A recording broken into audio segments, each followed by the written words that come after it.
मुझे एक ड्राइवर की नौकरी मिल गई। घर में सिर्फ मालिक, मालकिन और उनकी बेटी थी। मैं मालिक की बेटी का ड्राइवर था। मालिक की बेटी एक बड़े कॉलेज में पढ़ती थी और मैं उसकी गाड़ी चलाया करता था।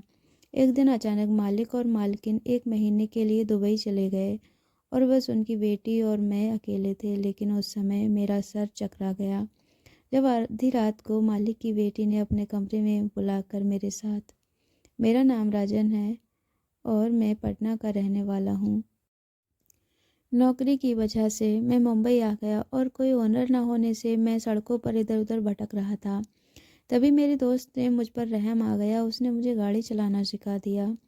उसी दोस्त की वजह से मुझे ड्राइवर की नौकरी मिल गई। मैं जिस घर में काम करता था उसमें मालिक और मालकिन की बेटी रहती थी। जब मेरे दोस्त ने मेरी जिम्मेदारी ली तो मालिक ने मुझे अपनी बेटी की ड्राइवर रख ली। रोज़ सुबह उसे कॉलेज छोड़ता और शाम को घर लेके आता था। वो अक्सर शाम को अपने दोस्तों के घर पर चली जाती थी तो उसे बाहर ले जाना और खा लाने का काम भी मेरा ही होता था। एक गांव वाला होने के नाते मैं सबकी बहुत इज्जत करता था। मैं कभी मालिक की बेटी की तरफ नज़र उठाकर भी नहीं देखता था। मैं सर नीचे करके ही बात किया करता था। मालकिन मालकिन की बेटी का नाम शमायरा था। वह बहुत खूबसूरत, पढ़ने में एकदम एडवांस लेवल की लड़की थी। मेरे लिए तो मेरे मालिक और मालकिन बहुत ही एहसानमंद लोग थे जिन्होंने मुझे काम पर रखा और मुझे खाना, कपड़ा और मुझे रहने को घर भी दिया। घर में मालिक और मालकिन की इकलौती बेटी थी। मालिक और मालकिन उससे बेहद प्यार करते थे। समायरा ने एक बहुत ही महंगी गाड़ी की फरमाइश की तो मालिक ने उसी दिन उसके लिए उस गाड़ी का इंतज़ामात कर दिया और ख़रीद कर ला कर दे दी। समायरा मुझसे कहने लगी, देखो मैंने तुम्हारे लिए नई गाड़ी ली है। उसकी बातें सुनकर मैं मुस्कुरा दिया करता था। वो बातों बातों में मुझे हमेशा छेड़ती रहती थी और हमेशा मेरे साथ बात करने की सोचती थी, लेकिन मैं हमेशा अपनी हद में रहकर ही बात करता था। शमायरा सब्जी मार्केट जाती, मेरे लिए कुछ न कुछ ज़रूर लेकर आती। शमायरा को मालूम था कुछ ज़रूर ले आती। ये देखकर मुझे बहुत अच्छा लगता क्योंकि मैं मेरी बहन की काफ़ी इज्जत करता था। मैं उनकी आदत और व्यवहार से बहुत वाकिफ़ था। लेकिन मुझे क्या पता था कि एक दिन मेरे किरदार पर उंगली उठाएगी। छोटी सी उम्र में समायरा की मंगनी हो गई थी। समायरा गाड़ी में अक्सर फ़ोन पर ही अपने दोस्तों से बात करती रहती थी जिसमें उनके पति का भी नाम आता था, लेकिन मैं कभी भी उनकी बातें सुनने की कोशिश नहीं करता था। मैं अपना ध्यान हमेशा दूसरे ही ख्यालों में लगाया रहता था। सर्दियों के दिन चल रहे थे, तभी मालिक और मालकिन को अचानक ही विदेश जाना पड़ गया क्योंकि मालिक के बड़े भाई जो दुबई में रहते थे उनकी हालत बहुत ख़राब हो गई थी और वह आखिरी वक्त में अपने भाई से यानी कि मालिक से मिलना चाहते थे। शमायरा के एग्ज़ाम सरपरा होने की वजह से मजबूरन वह दोनों अपनी इकलौती बेटी को घर पर ही छोड़ दिए। मालिक ने जाते जाते मुझे ये जिम्मेदारी दी कि मैं समायरा को कॉलेज ले जाने का काम पूरी जिम्मेदारी के साथ करूं और उसका ख्याल रखूं। क्योंकि मुझे मालिक के साथ काम करते हुए पूरे 3 साल हो चुके थे, इसीलिए मालिक और मालकिन मुझ पर बहुत ज़्यादा भरोसा करने लगे थे। मालिक को अच्छे से पता था कि मैं कभी नज़र उठाकर भी उनकी बेटी की तरफ नहीं देखा। मालिक और मालकिन 2 महीने के लिए फ्रांस चले गए और मैं पूरी ईमानदारी के साथ अपनी जिम्मेदारी निभाने लगा। कुछ ही दिन बाद मेरी छोटी बहन की शादी थी और इसीलिए मुझे बहुत ज़्यादा पैसों की ज़रूरत थी। मैं शमायरा को कॉलेज छोड़कर पास में ही एक मैकेनिक की दुकान पर चला जाता और वहां बैठकर काम सीखता ताकि खाली वक्त में मैं ये काम भी कर सकूं। मालिक की यहाँ से 8 बजे मेरी छुट्टी हो जाया करती थी और मैं चाहता कि मैं दुकान पर बैठकर काम करूं ताकि जल्दी से जल्दी मेरे पास इतने पैसे जमा हो जाएं कि मैं अपनी बहन की शादी बड़ी धूमधाम से कर सकूं। जितना दिन मालिक मौजूद नहीं था मुझे काम से जल्दी फुर्सत मिल जाती थी क्योंकि शमायरा ज़्यादातर घर में ही रहती थी। देखते ही देखते 1 महीना गुजर गया और मालिक के बड़े भाई मर गए। उस रात मेरे पास शमायरा का फ़ोन आया कि उनकी तबीयत ठीक नहीं है मैं उनके पास आ जाऊं। मैंने सोचा शायद उन्हें डॉक्टर के पास जाना पड़े। उनकी बात सुनकर मैं परेशान हो गया। रात के इस वक्त मेरे घर के अंदर जाना अच्छा नहीं था, लेकिन बीमारी की हालत में मैं शमायरा को अकेला नहीं छोड़ सकता था, जबकि वह अपने बड़े पापा की मौत के गम में भी थी। पूरी रात मैं उनके ही साथ ही रहा और उनका ख्याल रखता रहा। वो बुखार से तप रही थी और मैं रात भर उनके पास बैठा रहा। सुबह तक उनकी हालत कुछ बेहतर हुई तो मैं वहाँ से अपने क्वार्टर में चला आया। वक्त तेज़ी से गुजरता रहा। उस दिन के बाद से शमायरा की तबीयत ठीक नहीं रहती थी। वह बहुत ही ज़्यादा खोई सी रहने लगी थी। मुझे लगा शायद वह अपने माँ बाप से दूर रहकर परेशान है, लेकिन मुझे क्या खबर थी कि हकीकत क्या है। मालिक ने एक महीना मालिक ने 1 महीने अपने भाई के बच्चों के पास गुजारा और पूरे 2 महीने बाद वह घर लौटे।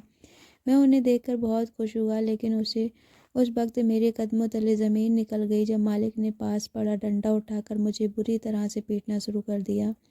मुझे गंदी गालियाँ देते जा रहे थे और मारते जा रहे थे। मुझे समझ नहीं आ रहा था कि मुझसे ऐसी कौन सी गलती हुई है जो मालिकन इतना गुस्सा हैं। वो मेरी बात सुनने को तैयार नहीं थे। जब मुझे पूरी बात पता चली तो ऐसा लगा कि जैसे किसी ने मेरे पैरों के नीचे से ज़मीन खींच ली है। समारा ने मुझ पर यह इल्ज़ाम लगाया था कि मैंने उनके साथ ज़बरदस्ती की है और वो अब पेट से हैं, और ये बात से मैं डर के मारे अपने माँ बाप को फ़ोन नहीं कर बताया कि मैं उन्हें नुकसान न पहुँचा दूँ। मैंने हैरानी से शमायरा को देखा जो झूठ पर झूठ बोले जा रही थी। मैं तो शमायरा को देखते ही सीधा सादा और मासूम समझता था, लेकिन उसने तो मेरे किरदार पर ही उंगली उठा दिया। मालिक मेरी कोई बात सुनने को राज़ी नहीं थे और शमायरा अपने झूठ से पीछे हटने के लिए तैयार नहीं थी। मैं कह रही थी कि जिस रात बड़े पापा मेरे मरे थे उस रात उनकी तबीयत ठीक नहीं थी। उन्होंने मुझे कमरे में बुलाया था। उन्हें लगा कि शायद उन्हें डॉक्टर की ज़रूरत है, लेकिन मैं अस्पताल ले जाने की बजाय उनके साथ गलत काम कर बैठा।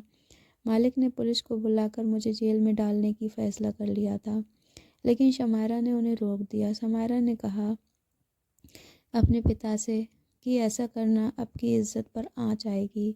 शमायरा के पिता मुझे नौकरी से निकाल चुके थे और मैं बहुत ही ज़्यादा परेशान रहने लगा था।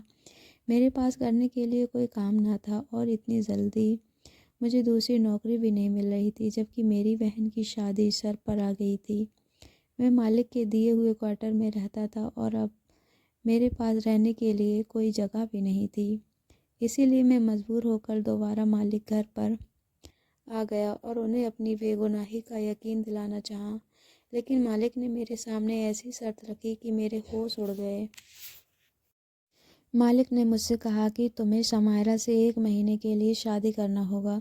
जब बच्चा पैदा हो जाएगा तो फिर तुम उसे छोड़कर चले जाना। हमने बच्चा गिराने की बहुत कोशिश की, लेकिन सब डॉक्टर ने यही कहा कि अबॉर्शन कराने से शमायरा की मौत हो सकती है और मैं अपनी इकलौती बेटी को खोना नहीं चाहता। शमायरा की मंगेतर भी उसे छोड़कर चला गया और इससे पहले कि दुनिया में हमारी बच्ची बदनाम हो, हम शमायरा को तुम्हारे साथ विदा कर देंगे और तुम इसे अपने साथ अपने गांव ले जाना। जब बच्चा हो जाएगा तो हम शमायरा को वापस ले आएंगे। मैं जानता था कि ये बच्चा मेरा नहीं है और शमायरा ने झूठ बोला है, लेकिन उसके बावजूद मैं राज़ी हो गया क्योंकि मुझे अपनी बहन की शादी के लिए पैसे की ज़रूरत थी और इतने पैसे मुझे कोई और नहीं दे सकता था मालिक के सिवा। मैंने शमायरा से शादी करने के लिए हामी भर ली और उसे विदा कर कर अपने गाँव ले आया। शमायरा बहुत खामोश थी। मैंने भी उसे रास्ते भर कोई बात नहीं की। गांव में मेरी माँ और घर वाले शमायरा को देखकर हैरान रह गए। माँ ने कहा, इतनी बड़ी बात तूने मुझसे बताया क्यों नहीं? मैंने शादी कर ली है। माँ ने कहा, तेरी शादी को लेकर मेरे कितने सपने थे, लेकिन फिर शमायरा को देखकर मैं बहुत खुश हो गई। शमायरा खूबसूरत थी, इतनी प्यारी थी और कम उम्र थी। उसे देखकर मेरी माँ की सारी शिकायतें दूर हो गईं। शमायरा को मेरी माँ और मेरी बहन गाड़ी से उतारकर मेरे कमरे में ले जाने लगी। कुछ देर बाद जब मैं अंदर गया तो गांव की औरतें सब उसे अच्छी तरह से नहला धुलाकर उसे सजाने लगी।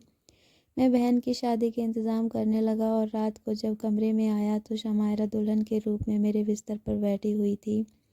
मैं उसे देखते ही रह गया। वो कोई परी की तरह लग रही थी। पहली नज़र में ही अपनी पत्नी पर दिल दे बैठा था।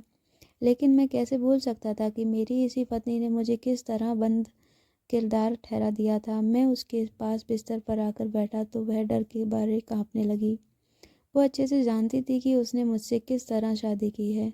मैं उसे कुछ कहता उससे पहले वह खुद ही रोने लगी और मेरे कदमों में बैठ गई। उसके आंसू मेरे दिल पर गिर रहे थे क्योंकि मैंने उसे हमेशा ही बहुत खुश और अच्छा पाया था।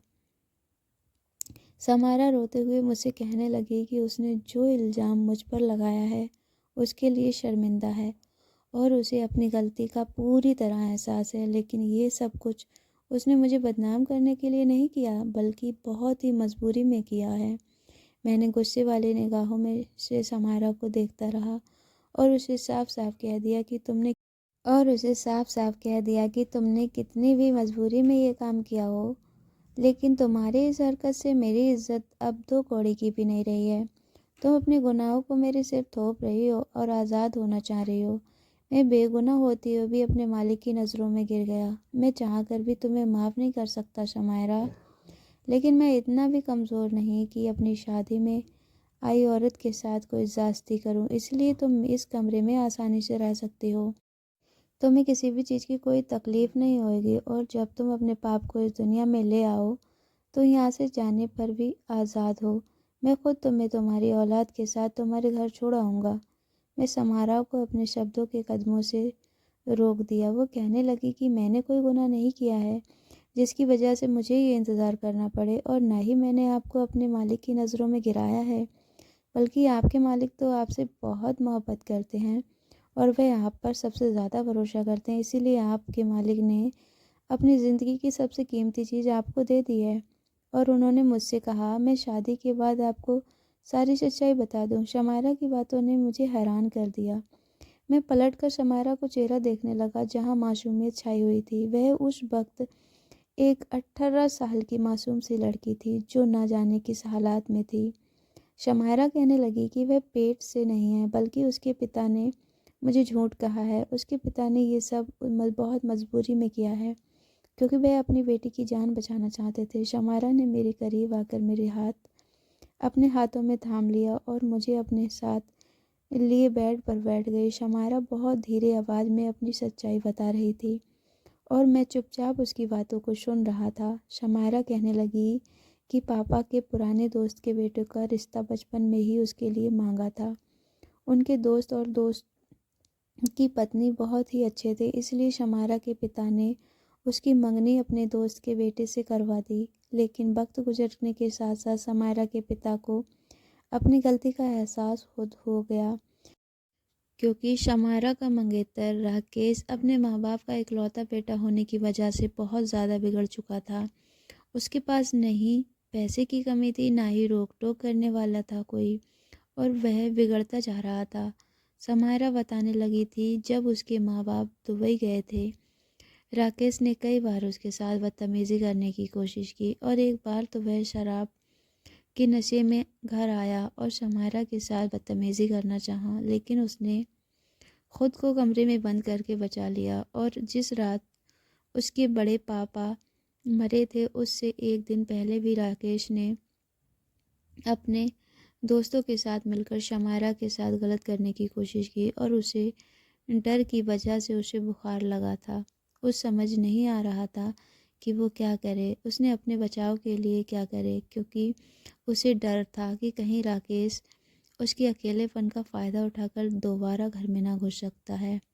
इसलिए उसने सारी रात मुझे अपने कमरे में बैठाए रखा। शमायरा राकेश से ज़्यादा मेरे किरदार पर भरोसा करती थी। अपने माँ बाप के वापस आते ही उसने एक एक बात अपने माँ बाप को बताई। मालिक ने राकेश के पापा से बात की। वह अपने बेटे के समझाए जब शमायरा से शादी करनी है तो इस तरह की हरकतें करना छोड़ दे, लेकिन राकेश के पिता ने यह कहकर बात को ख़त्म कर दिया कि राकेश जवान है और जज्बात में आकर जोश में हो गया। अभी तो बच्चे ही हैं और बच्चे तो थोड़ी बहुत मस्ती करते ही हैं। क्या शमायरा अपने मंगेतर के साथ कुछ वक्त भी नहीं गुजार सकती? शमायरा कहने लगी। तभी पापा को एहसास हुआ कि उन्होंने कितना गलत किया है, क्योंकि राकेश के इतना ज़्यादा बिगड़ने के पीछे कोई और नहीं बल्कि उसके पापा हैं।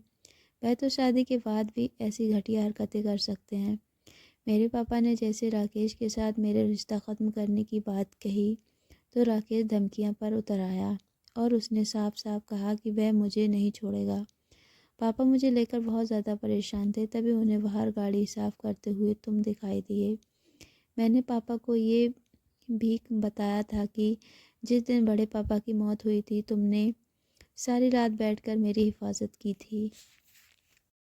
पापा को पता चल गया था कि तुम एक अच्छे किरदार वाले इंसान हो, इसीलिए पापा ने ये फैसला किया कि वह तुमसे मेरी शादी करवा देंगे और राकेश से पूरी तरह छुटकारा पा लेंगे। लेकिन राकेश ये शादी इतनी आसानी से नहीं होने दे सकता था, इसलिए पापा ने अपने दोस्त को ये बताया कि तुमने मेरी इज्जत पर हमला किया है और अब मैं पेट से हूँ। इसके दोस्त ने खुद ही रिश्ता तोड़ दिया क्योंकि वह इज्जतदार लोग ऐसी लड़कियों को बहू नहीं बना सकते हैं जो शादी से पहले ही पेट से हो। पापा तुम्हें पहले ही दिन से सारी हकीकत बता देना चाहते थे, लेकिन पापा को डर था कि अगर तुमने शादी के से मना कर दिया तो वह क्या करेंगे। इसलिए पापा ने जानबूझकर तुम्हें देखते ही मारना शुरू कर दिया और तुम पर गलत इल्ज़ाम लगाया और तुम्हें निकाल दिया क्योंकि वह जानते थे कि तुम्हें पैसों की ज़रूरत है। पापा को यकीन था कि तुम खुद ही पलट कर वापस आ जाओगे, शादी की शर्त रख देंगे। पापा की तरकीब कामयाब हो गई और अब तुम्हें शहर में कोई ठिकाना ना मिला। तुम खुद पापा के पास चले आए और पापा ने शादी की बात रख कर अपनी तकलीफ दूर कर दिया। पापा ने मुझे विदा करके इसलिए तुम्हारे साथ गांव भेज दिया था कि उनका बेटा हमें कोई नुकसान ना पहुंचा सके। पापा जानते थे कि तुम एक बहुत अच्छे इंसान हो और सारी सच्चाई जानने के बाद तुम मुझे ज़रूर अपना लोगे। पापा पहले ही दिन से कहते थे कि तुम बिल्कुल भी लालची नहीं हो और एक अच्छे इंसान हो और एक नेक इंसान हो। तुम चाहो तो मैं ये बात साबित कर सकती हूँ कि मैं पेट से नहीं हूँ और ना ही किसी मर्द ने मुझे अभी तक हाथ लगाया है। बहुत मजबूरी में पापा ने मुझे तुम्हारे हवाले किया है और मैंने अपने पूरे दिल से तुमसे शादी किया है क्योंकि मैं खुद भी तुम्हारी अच्छाई की गवाह हूँ। हो सके तो मुझे और मेरे पापा को बस एक झूठ के लिए माफ़ कर दो। समायरा की आंखों से आंसू टपक रहे थे और मुझे उन आंखों में एक बाप की बेबसी दिखाई दे रही थी। मैंने समायरा को अपने सीने से लगा लिया। वह एक बहुत ही प्यारी लड़की थी जिसे शायद भगवान ने इस तरह मेरे नसीब में लिखा था।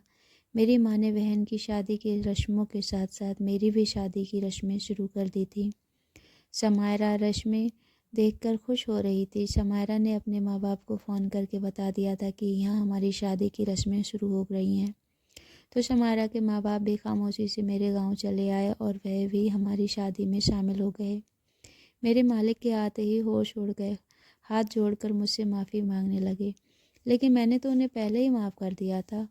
मैं खुद एक बहन का भाई था और मुझे अच्छी तरह पता था कि कोई बाप है भाई अपनी बेटी की शादी किसी भी शख्स के साथ नहीं कर सकता जो बद से किरदार हो, बहुत ही ज़्यादा बिगड़ा हुआ हो।